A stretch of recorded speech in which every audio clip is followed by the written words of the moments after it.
Welcome to this edition of Get to Know as part of Big South Recognition Week. And we welcome in Gardner-Webb new head volleyball coach, Christina Kremer. Coach, hello, good morning. Hi, good morning. Thanks for having me. We're excited to hear about you and your past. And the first thing that we want to know is you got the job in February, started with the team. How much time did you have with your team in February before the pandemic? Yeah. And then when did you get to restart with your squad this past fall for more in person? Have you kind of had to start over from the beginning? Yeah.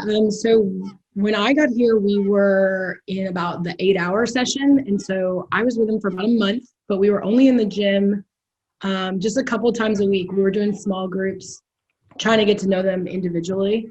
And then we hit spring break the week before everything happened. So maybe 3 weeks total.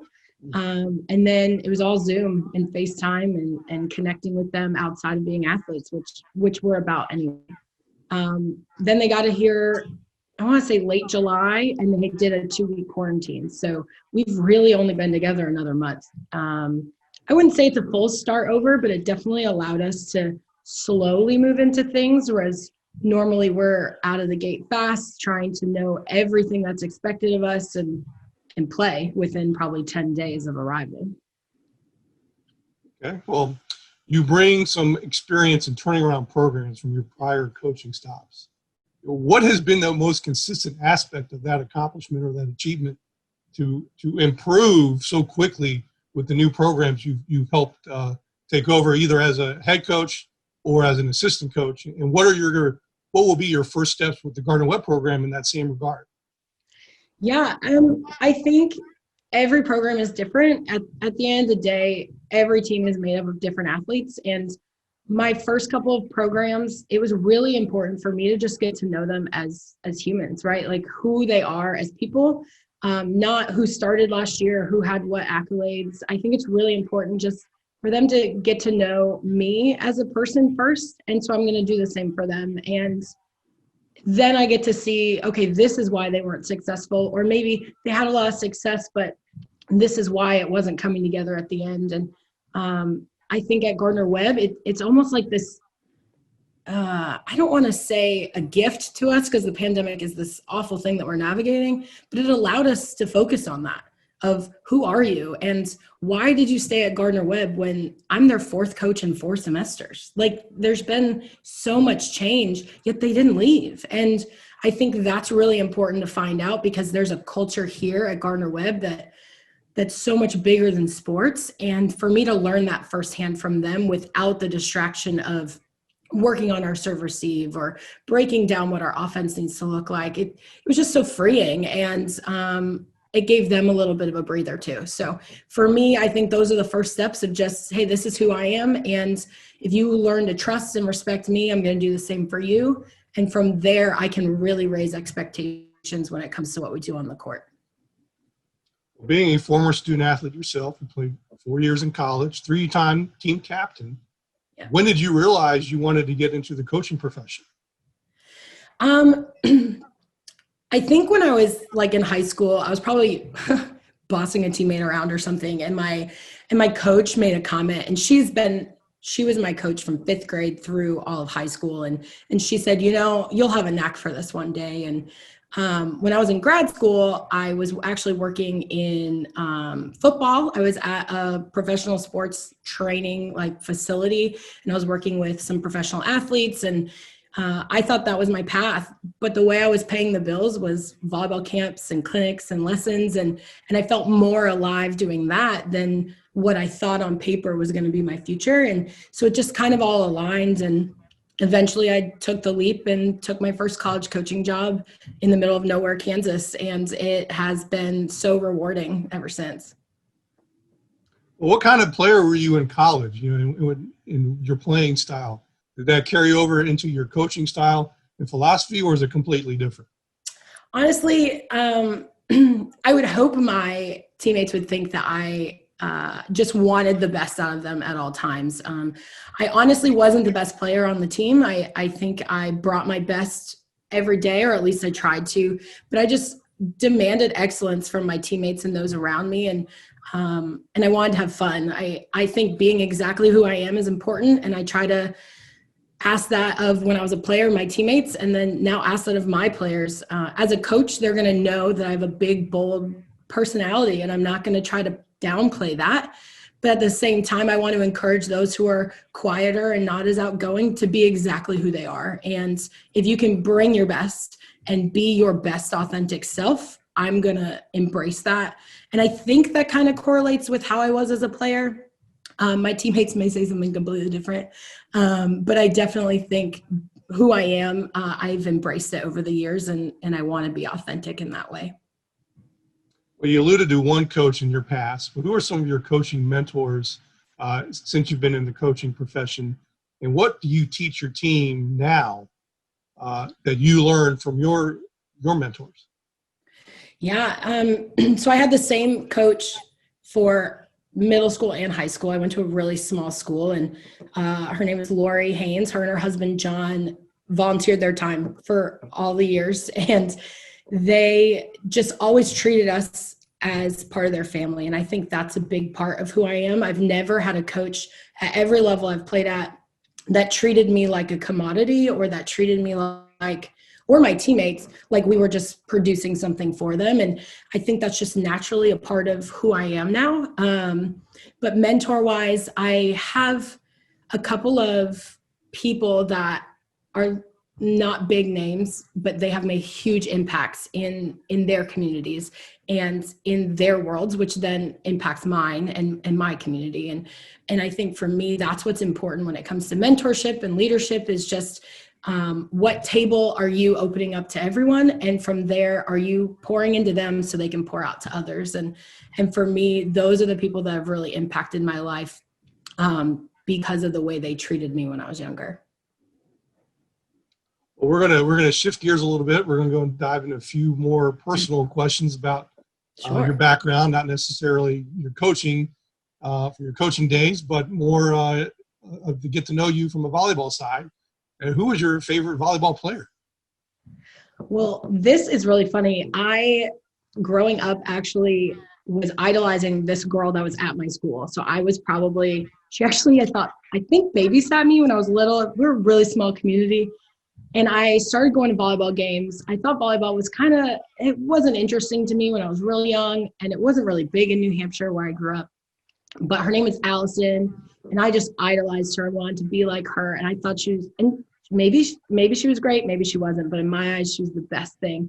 And I ended up playing the same position as her, and kind of like in her shadow all through my years in that school. And to me, that was the person I followed. I wasn't watching it on TV.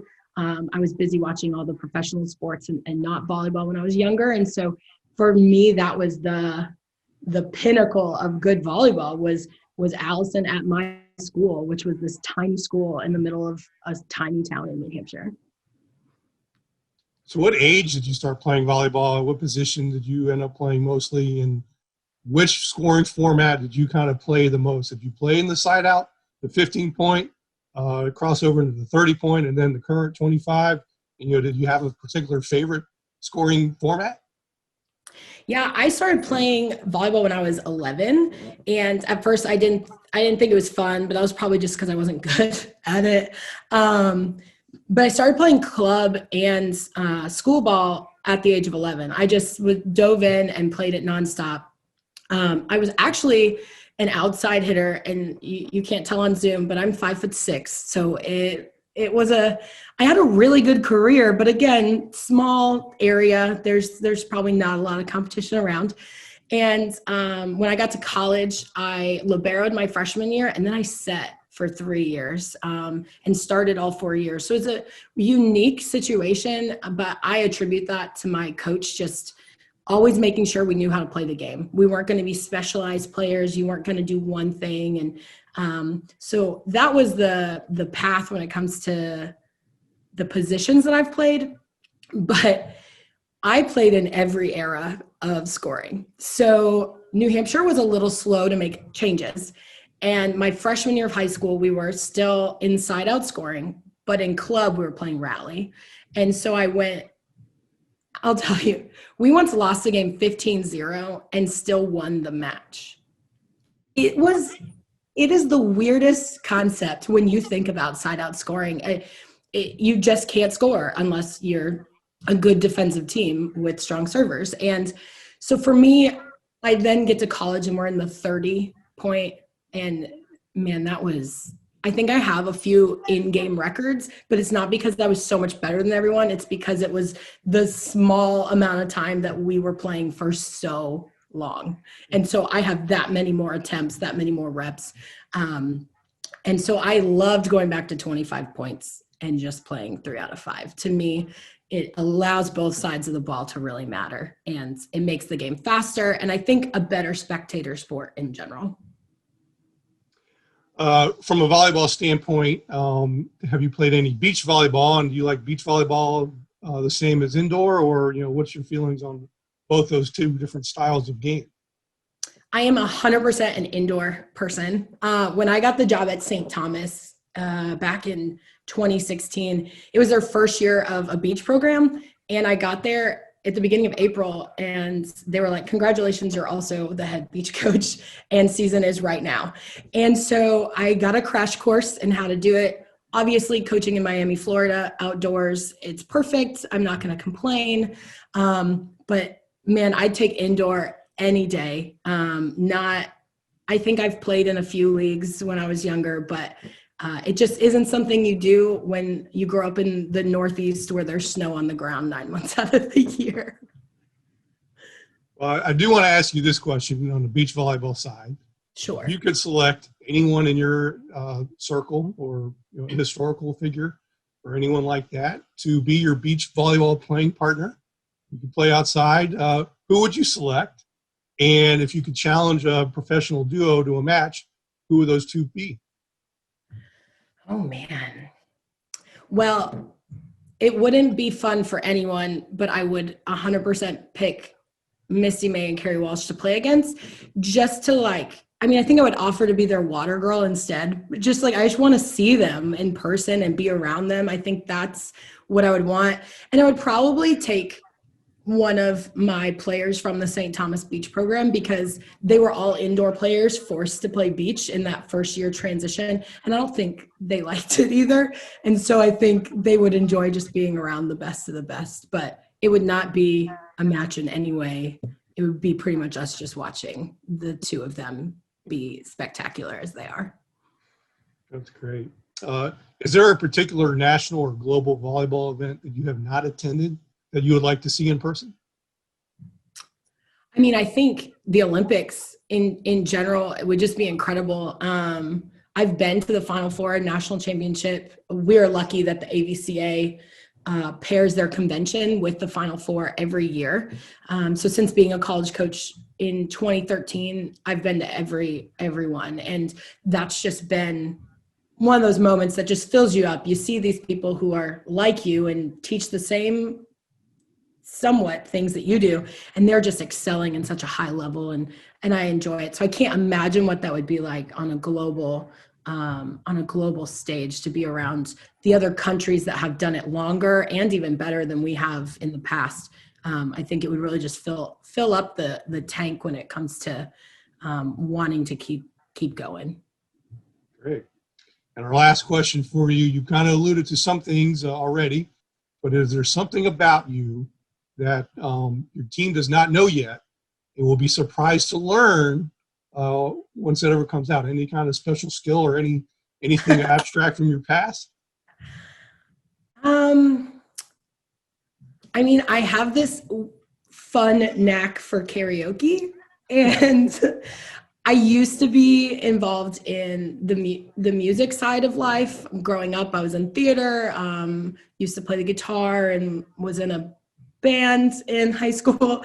But I don't know what it is. I love karaoke. It's probably just because I like, being on stage and having fun. So maybe they'll find that out eventually. I don't know where we would have an opportunity to karaoke, but it's not very hidden. My friends know I do it, but it's something usually my players don't know about me. Well, I'll leave it at that, and I'll let you at another time let us know what your go-to song is. But until then, Coach, it was great getting to know you today, and thanks for joining us, and all the best to you and the Running Bulldogs. Oh, great. Thank you so much. Thank you.